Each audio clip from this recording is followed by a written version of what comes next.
Welcome back, everybody. You get double dosage of Fire Guy Ryan this week. I am here on the Hot 10, I'm here on the Trending 10, and now I'm not going to be anywhere. I'll be gone after next week. Welcome back, Russ. How are you this week? I'm fantastic, and this is kind of a slow news week, but understand that this is the calm before the storm. As we are recording right now, there are New York Comic-Con things happening as we speak, so expect next week to be a very volatile week. This week, a few more safe bets, including something brand new. Number 10 on the list, Heavy Metal number 3. This is a magazine, and this is from the Massive Select line. There are only 2,000 of these made, which is why there is a good amount of demand. It's a $19.99 cover price, but we are seeing these sell for $30, almost $40 on the resale market. So speaking of New York Comic-Con, that is where Comic Tom is right now. Yep. They have dropped a con-exclusive variant of this exact cover done by Sveta Shubina, by the way. We should shout that out. Very good cover. At New York Comic-Con, however, there is a even lower print, 666 copies exactly, a topless variant of this exact same book. So we can imagine that will only drive the hype for this cover even higher. And if you don't want to wait, go over to the Massive website right now. We're going to put a link down below. You can buy that topless variant, and you can also get the select versions for issue 1, done by Tony Moore, and issue 2, done by Jim Mafood. A great place to go get some books, including, I don't know, that Crashdown trade paperback. I was just about to mention that out there. It's all good. Shout out to the guys at Massive. We love Massive. They are responsible for bringing our first comic book into the world, me and Comic Tom, and you can go buy whatever you want to over there, including the book on the list right now, Heavy Metal.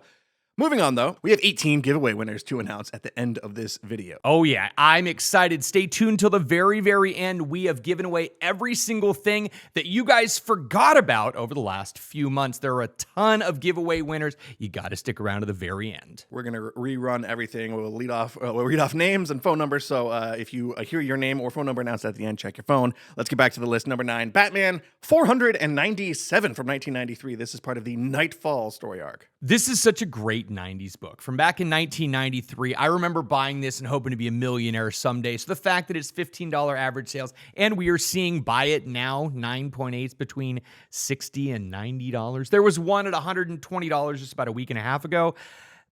But if you're a little bit more patient, it's not that tough to find it sub 100, but Bane breaking Batman's back is such a pivotal moment, and it was really kind of the culmination of everything that Nightfall was leading towards. And we did just get announced at New York Comic-Con that we will be getting a Nightfall animated movie. I think it might even be a couple animated movies, like a two-parter or maybe more. Mm-hmm. I haven't read the full details yet. I haven't even actually read this original story, so I've got a lot of homework to do. Shout out to Jeremy Adams, though, who will be writing the Batman Nightfall movie. That is exciting. He's currently killing it over on Green Lantern and Green Lantern Corps, and Aquaman as well, and probably a whole bunch of other stuff too. We are reporting a 111% increase in copies sold on this pretty high print run book that is still in a lot of demand that I think everyone should read. And also go read Absolute Batman. Bane is also killing it over in Absolute Batman, but more on that book later. Spoiler alert. Moving on, number 8, Punisher Redband number 1. This book is actually pretty new. Issue 2, I believe, comes out this week. We're talking about issue 1. However, this is the Redband sealed edition. I don't think there was a non-polybagged Redband version of this book. This might be the only way you can read it, which makes sense because it's pretty graphic and gory on the inside. There are so many variants of this book, and this one it's worth picking up as well, but the $5 cover price is lending itself to $12 to $15 raw sales. We did see some pre-sales at $50 to $55, give or take, of a CGC 9.8, but because of delays at CGC, we haven't seen any of those back yet. I do expect us to see more prices in the next few weeks as more things show up. Again, a low increase. We have a 113% increase in copies sold this week. Kind of a slow news week. I feel like when you get, there's another instance of this happening on the list too, but when you get the following issue releasing this week or very soon, that kind of drives hype for the previous issue. Mm-hmm. We're seeing that here with Punisher Redband when the issue 2 is about to come out soon. There's another book later on the list where that similar effect happens. I had just read this book, and it's pretty good. I'm a little bummed out to hear that it's just a 5-issue limited series here on our notes, but it's written by Benjamin Percy, and it's got really good art on the inside by Julius Ota.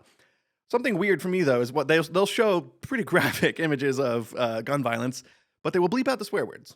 I thought that was kind of weird. It's sealed in a poly bag, and it's definitely for mature readers only, but I guess you're not mature enough to read some naughty words. Well, if you're like me and one of those, 80s, 90s kids that was introduced to the Punisher by the 5-issue Mike Zeck miniseries, this 5-issue series absolutely makes sense. Also, not to be confused with Marvel Knight's Punisher #1. That book also just came out, written by Jimmy Palmiotti, with really good artwork inside by Dan Panosian. That is more of a companion piece to the World to Come Marvel Knights book that's focusing on Black Panther. Yep. So read both. I'm reading both, but don't get them confused. That's not the book on the list. We have a fan favorite driving this next one, and rumors abound. Number 7 on the list, Booster Gold, #1. Some great Dan Jurgens goodness. 1986 book coming in at $50 average sales and a $350 CGC 9.8 just a few days ago. It's a 122% increase in copies sold this week.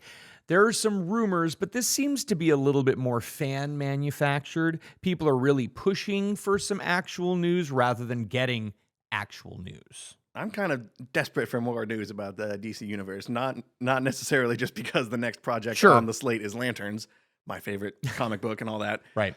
I really want to see Booster Gold in live action. I never saw the CW version of this character, so I want to experience the true James Gunn DCU version. And right now, we don't really have a whole lot of confirmation. There's been fan casting for, like Chris Pratt or Kumail Nanjiani. Right. Both of them are kind of circling the role, but I don't think anything real or official or concrete's happening. We are seeing some pretty cool Booster Gold stuff happening in the current all-in stuff over on DC.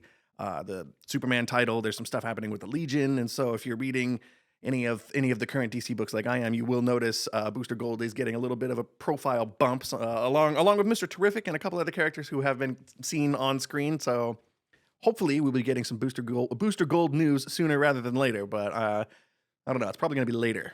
Well, and if we already know that we have Blue Beetle is happening in the universe and Lobo is slated to be happening, there's more Guy Gardner stuff happening. This is really prime Keith Giffen, Justice League stuff. Booster Gold just makes sense. To late 80s DC, that's what you were saying earlier today too. That's the era to keep an eye on because that appears to be what they are basing a lot of this new DCU off of. Maxwell Lord showed up at the end of Superman. All right, and Peacemaker, speaking of which, the next book on the list right now is Peacemaker #1, the first issue of the miniseries, I believe, from 1988. This is the first appearance of Wolfgang Schmidt, Peacemaker's father. And really, his dad was such a piece of Schmidt.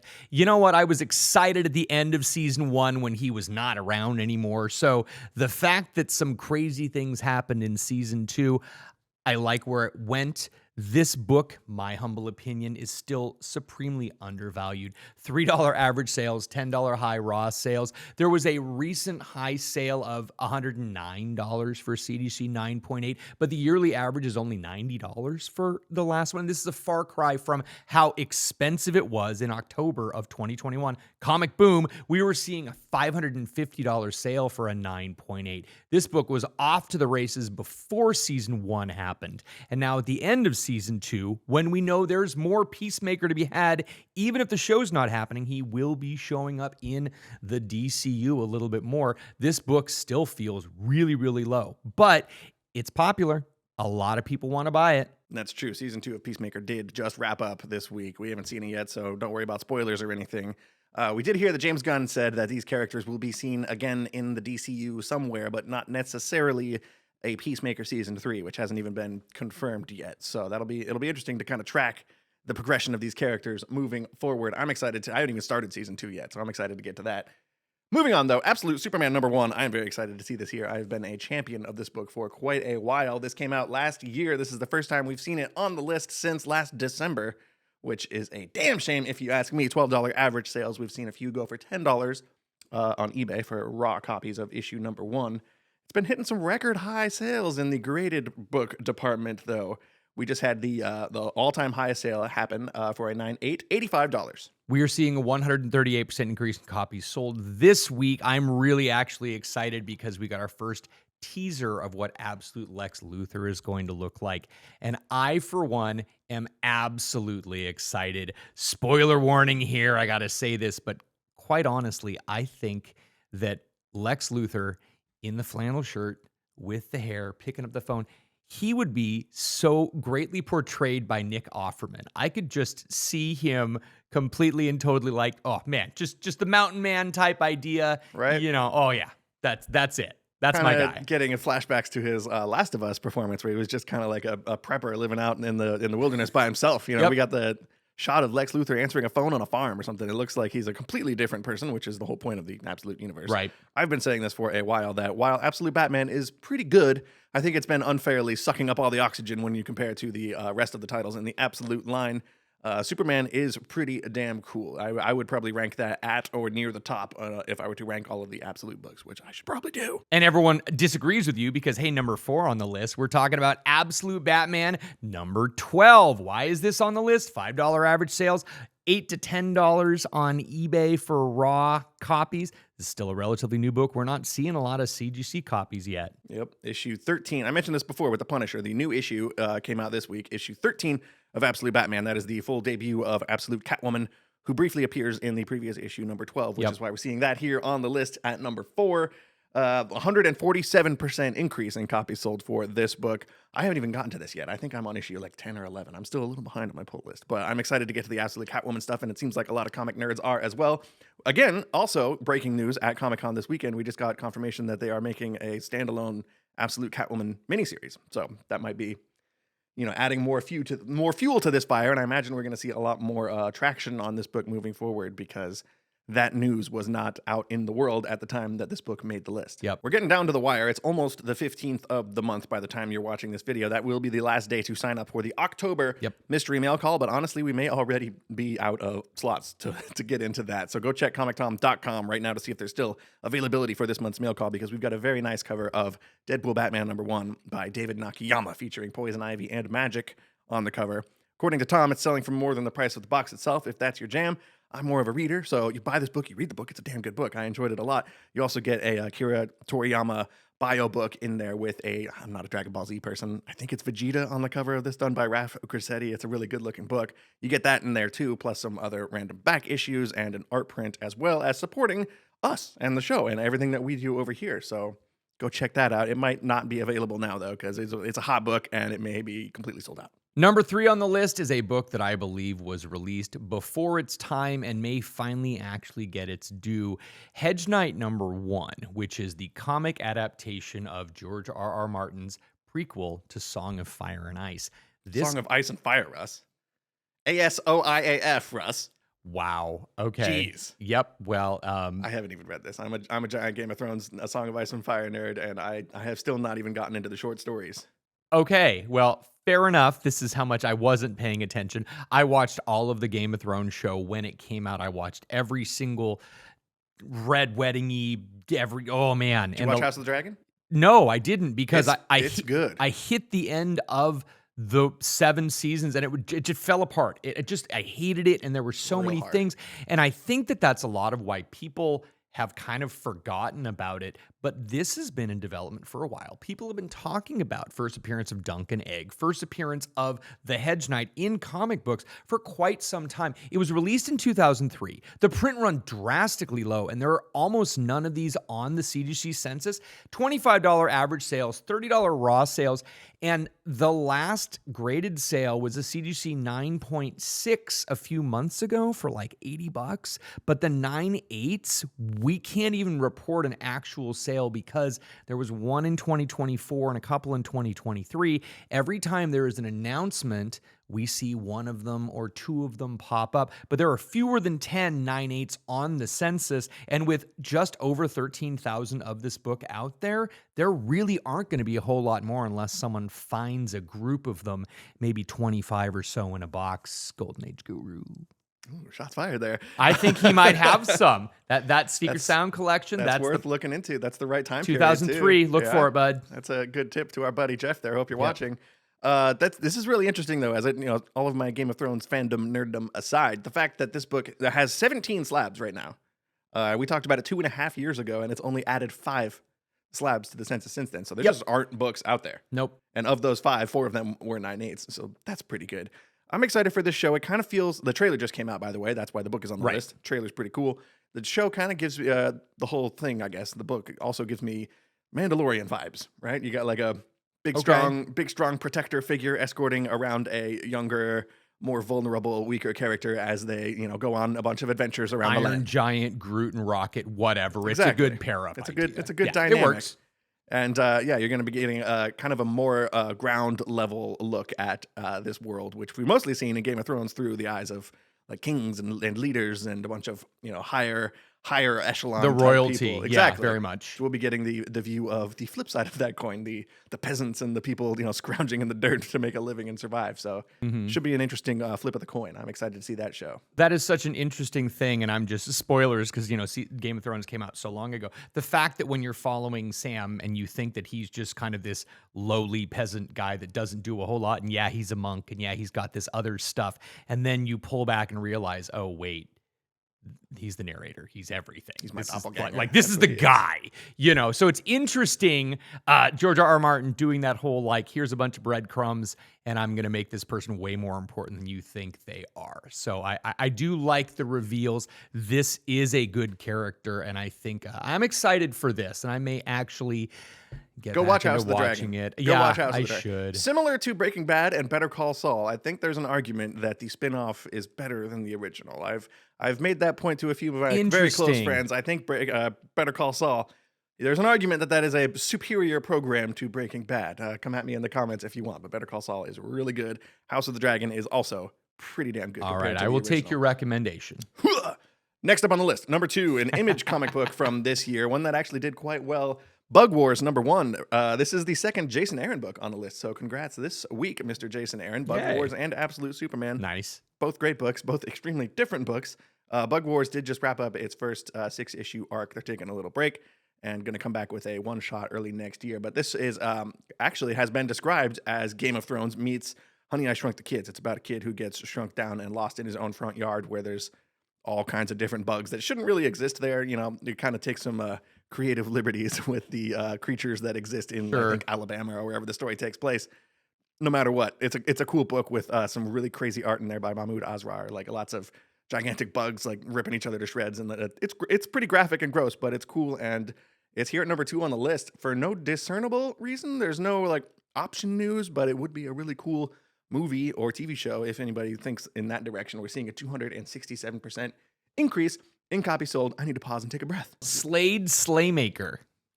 The kid's name is Slade Slaymaker. That's so awesome. that gives you kind of a taste of the tone of this book. It doesn't take itself too seriously, obviously, considering the premise. But yeah, the Bodie kid's name, McBoatface. I mean, that's just one of those names. Slaymaker. It's a badass name, and he's a badass kid, as you will see if you read the book. Go Yep. give it a shot. It's a cool book. I believe the trade comes out this week. It might have actually just came out, so go grab the trade paperback. While before we talk about number 1, though, we got to mention Key Collector Comics. I will, and this is one of the things why I saw number 1 on the list, and I wanted to disagree with it. So I went over to the Key Collector app, and I looked at the Trending 20, which is the larger list that we source all of this from.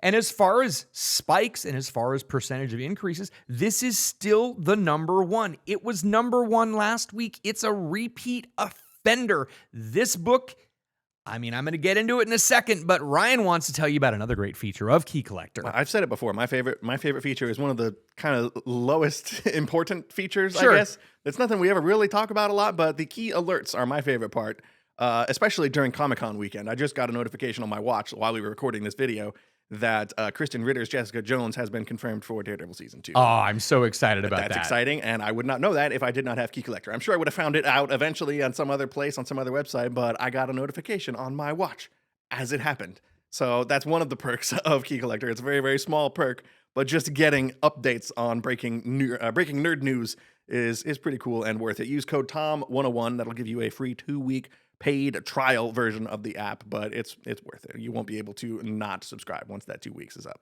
And here we go. Number 1 on the list again. We have Superman versus Amazing Spider-Man. Number 1, the first time we have a big crossover. And when I say big, I mean treasury size, which is why we can't even report on what a graded copy is because CGC doesn't do treasury size slabs. The condition is tough on these books because there's not the right bags and boards for them. $325 average sales. We're seeing a 443% increase in copies sold this week. There's a lot of people in on this, and it is 100% because we have Marvel and DC doing crossover books right now. People are so excited to be able to see these team-ups again. Yeah, so Deadpool Batman / Batman Deadpool is happening right now. And last week, which is why this book made the list last week, we got confirmation that they're going to be continuing that into next year with more Superman, Spider-Man, and Spider-Man, Superman crossovers. Something I'm excited for, though, that was announced again just this weekend at New York Comic Con, which is a crossover of its own right in DC KO right now, the big event that's happening over at DC. They just confirmed that a bunch of non-DC characters are going to be appearing in the midst of this big brawl miniseries they got going on, including people like Vampirella and Homelander and Sub-Zero from Elvira. Mortal Kombat. I'm seeing a bunch of them. Annabelle, the doll, like the creepy doll from the horror movie, is going to be in here, as well as my favorite surprise in here is Samantha, the bear, the main character from Beneath the Trees, Where Nobody Sees, is somehow popping up in this DC Comics crossover event. Go read Beneath the Trees, by the way, if you haven't read that. That is a phenomenal book. I'm excited. It's crossover season apparently, and I could not be more stoked. I'm not sure exactly how well a Dexter murder bear is going to fare in a superhero battle to the death or whatever, but it'll be fun to watch. Ryan, it is always a pleasure to be here doing this video with you when Tom is out of town. We like it better when Tom's not here. Don't tell him. Don't tell him that. Thanks for hanging out with us, you guys. Thanks for hanging out with me twice in 1 week. It's been a busy, crazy week here. It's always busy at comic convention time. Yep. You know what that means, though? That means that you have to do one thing. Eat responsibly. That's it. Notice Tom waits till he's not here to have to do this gigantic task. All right. That's okay. We had a lot of people who didn't check their phones. I'm the person who sends out the messages and gets in touch with you guys to get your shipping info to get all this stuff out to you. So I take it personally when you don't respond to me. So now we've got 18 things that we have to rerun. So we're not going to say what the actual item that people are getting here is. I'm going to be sorting that all out on the back end when I touch base with you. But let's start listing out some names and phone numbers here, Russ. If your name is Richard Marquez Jr., Richard Romer, Joseph Martins, Jonathan Jesperson, Ryan Alonzo, Michael Ganas, or James O'Donnell, go check your phone. You may have a text message. It might be in spam. We want to give you free comic books. Free stuff. It's pretty cool. For the people listening, people whose names we don't have and just your phone numbers, we got to read off some phone numbers here too. We'll put them on the screen as well, so you can see if your phone number ends in 8403, 6213, or 7035, maybe 7926 or 9592. Make sure and check your text messages. And also, if your phone ends in 1900, 2345, 3653, 5720, 7315, and finally, 9252. Go check your text messages. One of you has at least gotten that stake through the slab book. Ah! The person who won that didn't answer our messages. Claim it. Wow. So one of these people won that, and as well as a whole bunch of other things. Awesome. We got that Alex Ross crypto book that we had to rerun. Nice. Superman 680, I think it is. So that's a cool one. It's exciting. So yeah, check your phone, check your spam, check all that stuff. Beauty. And we'll see you next time. Geek responsibly.